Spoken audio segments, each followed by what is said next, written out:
Hey, thanks so much for joining us here on 9 News Watch on this Wednesday. I'm Chris Bianchi. We're now joined by 9 News legal analyst Whitney Traylor, who's going to be speaking about one of the big stories nationally this week, the confirmation hearings for Ketanji Brown Jackson, which started back on Monday, continued yesterday, and continue here on this Wednesday afternoon when we're speaking. And Whitney, want to get your kind of overview about what we've seen so far from those confirmation hearings, because they have been certainly contentious at times, as has been expected. What have you made overall the first 2.5 days or so of the confirmation hearings for Ketanji Brown Jackson? Well, it's good to be here with you, Chris, and thank you for the question. I've watched now a number of confirmation hearings, particularly in the last 3 or 4 years, since I've been in the capacity as the 9 News legal analyst. And in many ways, this was consistent with the time that it was partisan, it was dogmatic, there was a lot of contention. It was actually, for me, sometimes hard to watch because there was so much conflict, and there's sort of this attempt to get this aha moment, or the grandstanding. So, I mean, for me, it was normal in that there were questions, questions to elicit her beliefs and her views. But I think we really have to review the judicial confirmation process. I mean, it has just become political. And so for me, this sort of dogmatic nature, I think, takes away from it. The Senate has a limited role to advise and consent the president on the nominee. And so now some of the questions, and this dates back, the last 20 years, we've seen these get more and more contentious. And so, have they gotten to the issue of whether or not this nominee is qualified? I mean, certainly they have, but I think it's just went outside of the bounds of the appointment. And so, and this is not inconsistent. So in some ways, it was what we expected, and in other ways, tiring and hard to watch, if you will. Well, I guess from a legal standpoint, since obviously that's your focal point, is there anything that you've seen in what she's said so far over the course of the 2.5 days that has either caught you off guard or led to certain different kinds of expectations? How would you judge Judge Brown Jackson's performance in the first 2.5 days of these, at times, contentious confirmation hearings? I think she has exemplified patience, grace, class. I mean, she completely has a judicious temperament and a judicial temperament. And I would say I would compare her to Brett Kavanaugh and the Kavanaugh hearings. And of course, those were much more contentious and even more overtly partisan. Obviously, there were allegations of sexual harassment and sexual assault that dominated. But when you look at the response, even of Justice Kavanaugh, he was, I mean, literally in tears. And of course, that was an emotional hearing. But I just point to that to I sort of just to compare the judicial temperament. I mean, she has been. I think there's been overt accusations and subtle accusations from her. Being soft on child pornography, to being questioned about critical race theory, and all of these other things that have not come before her, or not even issues that she has handled as a judge. And so I think honestly there were times where I felt like she came off as a college professor. She was reasoned, thorough, and there were even times when her and Lindsey Graham, he was obviously quite heated and emotional, but there were times where I felt that I thought he actually heard her. I'm not saying that she changed his mind, because obviously a lot of this is for the political grandstanding nature. But I thought there were times where she resonated with some of these folks who came in obviously with an agenda, and obviously with the intent of pushing against her, and being a contrarian in ways. But I think that she's demonstrating her ability to be reasoned in very emotional setting. I can't imagine the intensity in the room, let alone 15 to 20 hours of this level of interrogation. It's certainly been quite the, I suppose, slog is the way to put it here over the first just 2.5 days, and we've probably got at least another week and a half or so of this to go. That said, have you seen or anything that you picked out as a possible weak spot in Judge Brown Jackson's testimony so far? No, not at all. And really, I mean, this goes back to my criticism of the process and how it's become so political. Because when you have a sitting judge, and she has extensive scholarship, she's been on the Sentencing Commission where she drafted opinions and ideas, she's been on the bench.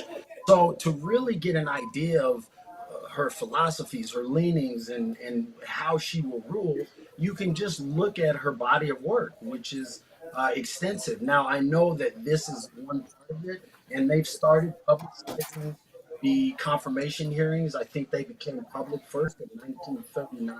So, but it's only really been, a lot of people say after the McCarthy era, like the 50s, that everything became quite so partisan.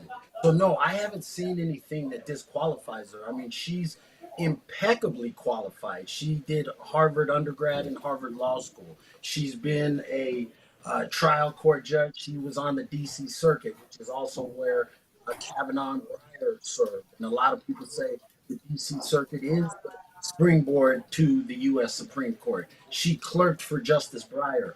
There is no one who can question her credentials or her qualifications.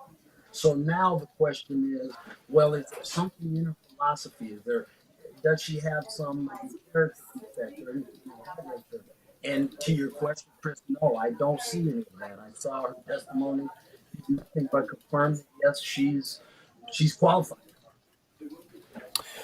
Well, I guess one thing that may be different about her resume that we've probably heard a lot about is that she did serve for 2.5 years as a public defender, which would be the first time, my understanding, as a Supreme Court justice nominee. Why is that an unusual component? Why does that seem to be a bit of a line of attack in some of these confirmation questions? That's a great question, and it was something that I wondered as well. I didn't know why. I know why politically that can be seen as a detriment, because somebody could say, "Oh, they're soft on crime" and things of that nature. But I fundamentally did not agree with the way the narrative went and the way that particularly the Republicans tried to criticize her role as a public defender. I mean, that is a fundamental tenet of our Constitution. I mean, we have a right to a defense. It's in the Sixth Amendment. And so for someone to be a public defender, one, that is a public service. I mean, the notion, the presumption of innocence is fundamental to our crime and justice system. And so here to criticize someone who served in that capacity was surprising. I would think that we would support the notion of providing people with a defense as it's laid out in our Constitution. And to use that as a negative is really surprising, because the other thing that we want on the court is a diversity of experience, a diversity of opinion. So here to have the role of all the justices be, either former prosecutors or leaning that way, I think this just opens that experience. I mean, it's a public defender who's going to be dealing with that part of the population that is generally left out and not part of the process. So those 2 years, I don't see that as a weakness. But again, you have to understand that the political nature, I think, of these hearings has become amplified and tantamount to everything else. I mean, you have a number of Republicans who are eyeing the presidency, and it's obvious in their questions. They're throwing out certain phrases. They're using this opportunity to have this national spotlight to highlight their issues and particularly themselves as potential presidential candidates. So I think that the political part of this legal process has become very I think put us askew a little bit. Wow, that's certainly been something we've been closely watching for. I guess another thing that stands out now that we're about 2.5 days in, and I guess it's more forward-looking questions. What is next for the confirmation hearings, and how much longer do you expect all this to take? Well, it's a good question. They were talking about the timing today. As I understand it, I think they were originally scheduled to finish with their this line of questioning or the questioning tomorrow. With the then the Senate Judiciary Committee would then have to vote. I don't know when that's. I haven't seen an actual schedule. You know, it's interesting when Amy Coney Barrett was confirmed.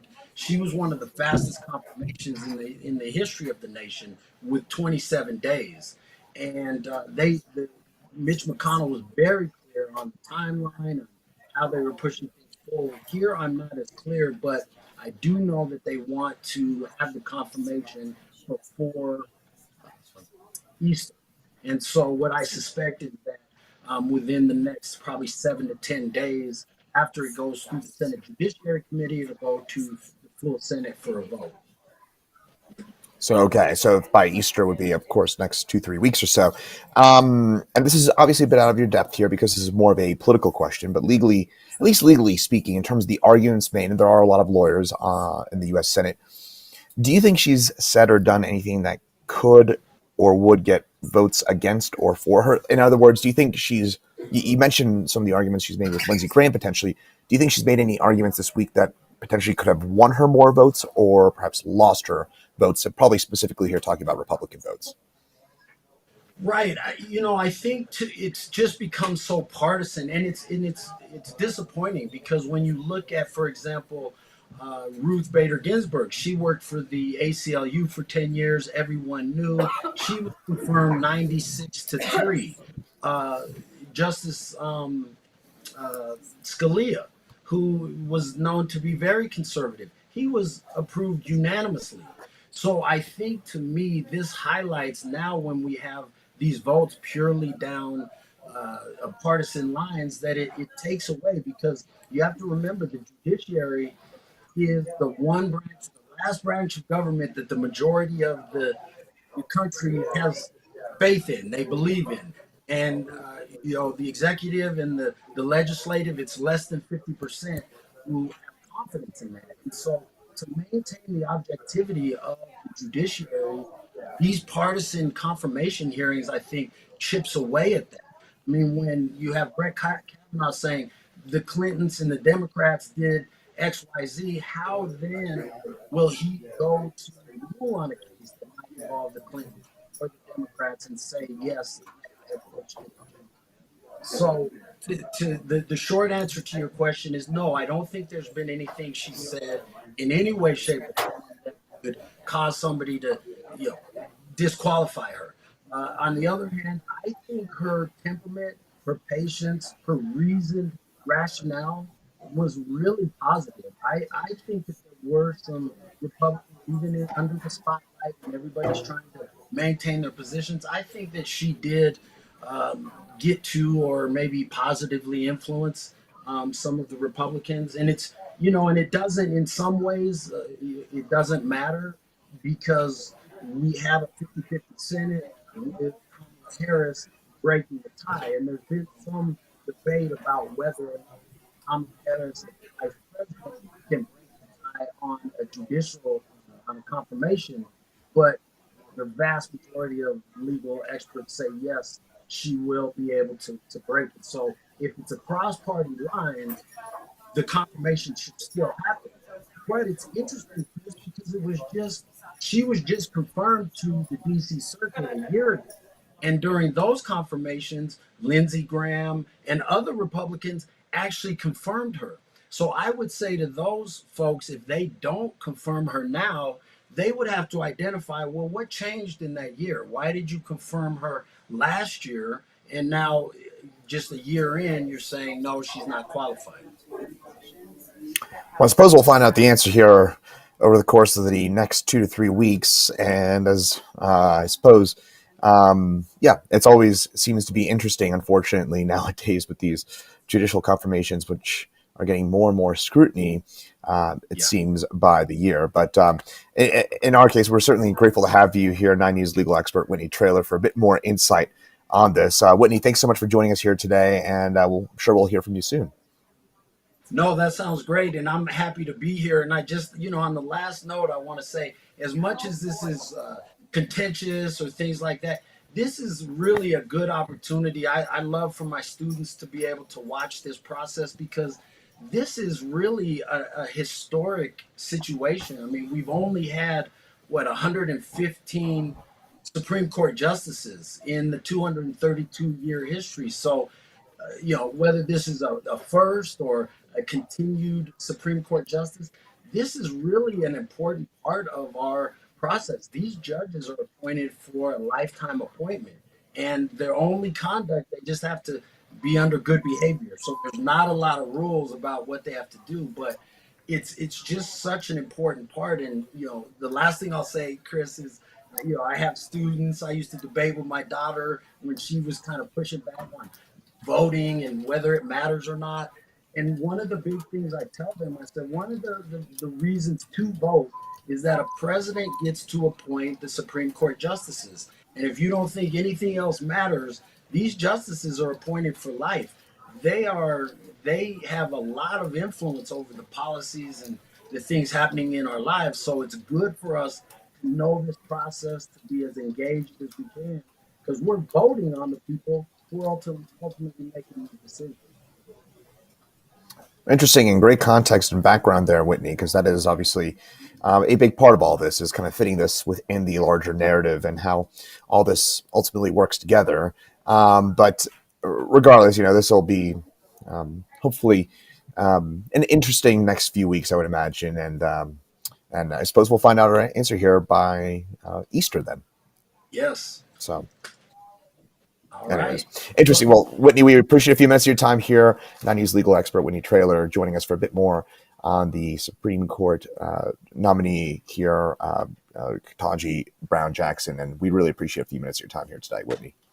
good to be here. Have a good day, everybody. Good to see you, Chris. Good to see you too. Thanks so much.